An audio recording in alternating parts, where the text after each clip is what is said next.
I'm standing just outside our chicken composting system area.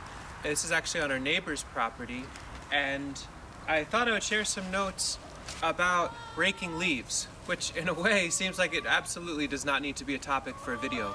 My hope though is that I can share some ideas, a couple different layers of ways to think about leaves under trees. So for example, what I'm looking at right now are the leaves from this fall underneath this giant beautiful pin oak, which we adore. This tree keeps our chickens nice and cozy in the winter and shaded and comfortable in the summer and protects them from hawks. We really appreciate this tree. How do we appreciate their leaves too? Let's get into it. One incredibly valid option for dealing with leaves is to do what their name indicates and just simply leave them. And that would be a just fine solution for this whole scenario. But I like the idea of tidying up this space because fundamentally it is where our neighbor drives back and forth fairly often, and he already has to look at our wild chicken scene, which he seems to like, but it seems like an additional layer of tidiness would be good. But how do we actually obtain a yield rather than just raking up the leaves? First of all, we don't want to rake them up, put them in a bag, and have them go away. So how do we actually get an additional yield? And so what you can see here is we added a layer to this. So right now we just had the oak and the grass. And so we've added in last year black currants. There's 2 rows of black currants. And we want to respect the needs and comfort of the oak. So we didn't dig to plant them. We simply pushed cuttings. This was last April of 2020. We pushed cuttings in. These are shade tolerant plants. And there's 2 nice rows of black currants that were added underneath. So the leaves can now become mulch for those black currants. And you can see there's the first row going along that line and a row going along this line.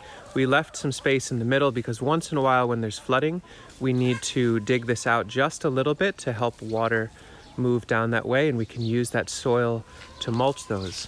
And so now the shade of the oak helps protect and keep the currants comfortable during the summer months.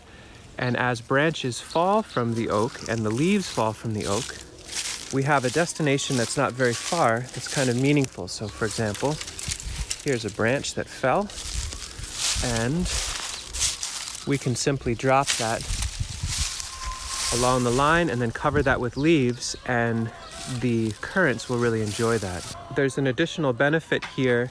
It's subtle at this time of year, but what happens is because the currant lines are here, we don't mow through the center of this line. You can see right down through where we've thrown other branches that have fallen through the summer. The pin oak in particular is kind of, it drops lots of branches. There's lots of bits that fall. So we keep that practice all the time. In the summer, we'll mow through here, but since we don't mow where the currants are, seedling trees are able to come up too. And so here's a seedling apple that started growing a year or 2 ago, and we'll just let them grow as well. There's some lemon balm that showed up. There's a thornless blackberry seedling that must have shown up from a bird pooping out a seed from up in the tree. And so new ecology, new layers of complexity are starting to form because we have these 2 strips underneath this oak. Let's get some leaves around it all.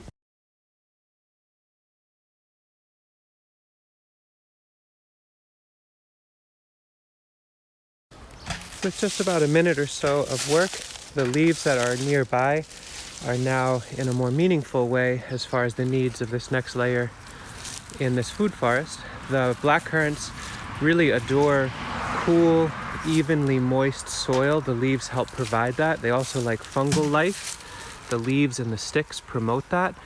Having the leaves raked off of the lawn a little bit, especially with oak and big broad leaves like maples, will help get the green awake in the spring a little earlier. You'll notice I don't go intensely getting every last leaf. I want to leave some for habitat, but it helps the space feel a little tidier and moves this next layer along. There's also that water channel which is now opened up so it can flow a little more freely when we get intense rains. So I can go right down the line and do the rest of this. We also added a little bit more complexity to it. So we've got the 2 rows of currants. I mentioned the apple that showed up, the thornless blackberry, and the lemon balm that showed up. And so to add to that, last year we added, these are Asian pear rootstocks. They were closer to the south side of things. You can see nice and spiky. They're not grafted Asian pears. They're just wild feral spiky rootstocks. We'll let them grow for a few years until they're well above deer browse height, and then we can graft some of those varieties over. And since this is to the south of the oak, they'll get a lot more light, which will be helpful to them. We also put some sunchokes in here just to make a little more visual barrier, so as our neighbor comes by, he sees green, beautiful things instead of old leaf bags and chickens. So I'm going to go through and rake some more.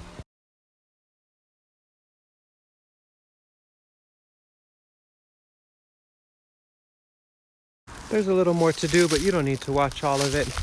But you can see within a few minutes, these currents set in motion last year are now tucked in for the winter.